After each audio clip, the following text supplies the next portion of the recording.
হাসিনা সরকার 3টি নির্বাচন বাংলাদেশে নির্বাচন দিতে পারে নাই। 3টি নির্বাচনে সে অবৈধভাবে রাষ্ট্রীয় ক্ষমতা এসেছে। এই 17 বছর আমরা গণতান্ত্রিক অধিকারের জন্য, মানুষের অধিকারের জন্য যুদ্ধ করেছি। আমাদের 20,000 নেতা কর্মী মৃত্যুবরণ করেছে। আমাদের 2,000 নেতা কর্মী এখনো গুম আছেন।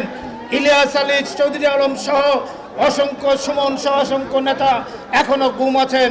এই আন্দোলনে 16 তারিখ থেকে 5 আগস্ট পর্যন্ত আমরা সারা বাংলাদেশে হিসাব করে দেখেছি, আমাদের 422 জন নেতা শহীদ হয়েছেন। ঠিক কিনা? ঠিক।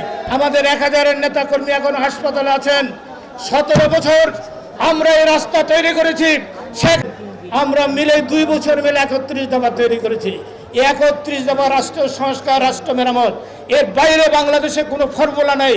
আমরা বলেছি আমরা আগামী দিনে রাষ্ট্রীয় ক্ষমতায় গেলে, আমাদের প্রিয় নেতা তারেক রহমান ঘোষণা দিয়েছেন যে আমরা এককভাবে রাষ্ট্রীয় ক্ষমতায় যাব না। কারণ শেখ হাসিনা এই রাষ্ট্রকে লুটপাট করে এই দেশ থেকে 25 লক্ষ কোটি টাকা বিদেশে পাচার করেছেন। সমস্ত প্রশাসন ধ্বংস করে দিয়েছেন, পুলিশ বাহিনী ধ্বংস করে দিয়েছেন, জনপ্রশাসন ধ্বংস করে দিয়েছেন, সমস্ত কিছু, এবং বিচার বলয়কে ধ্বংস করে দিয়েছেন। এগুলো যদি মেরামত করতে হয়, এই টাকাগুলো যদি ফেরত আনতে হয়, তাহলে জাতীয় সরকার গঠন করতে হবে। উনি বলেছেন আগামী দিনে আমরা এককভাবে যাব না। যারা হাসিনা বিরোধী আন্দোলনে ছিল সবাইকে নিয়ে আমরা জাতীয় সরকার গঠন করে মুক্তিযুদ্ধ সবাই মিলে 7ই নভেম্বর ঐতিহাসিক বিপ্লব এবং সংহতি দিবস পালন করে সে তাদের প্রিয় নেতা শহীদ প্রেসিডেন্ট জিয়াউরকে মুক্ত করে নিয়ে আসে। কাউকে হত্যা বা কু করে বাংলাদেশের রাষ্ট্রীয় ক্ষমতায় শহীদ প্রেসিডেন্ট জিয়া রহমান আসে নেই।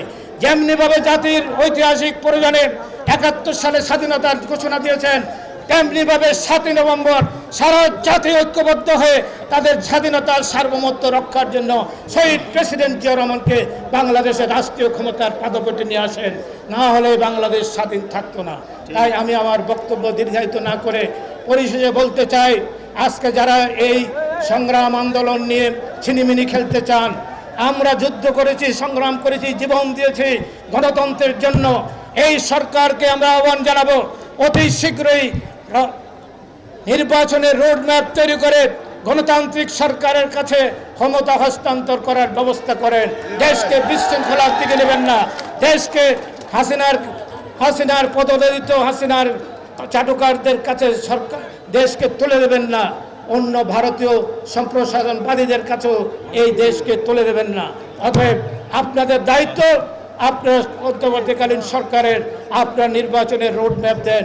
সব সংস্কার আপনাদের করার কোনো প্রয়োজন নেই, পারবেনও না। সংস্কার করবে নির্বাচিত সরকার। আমাদের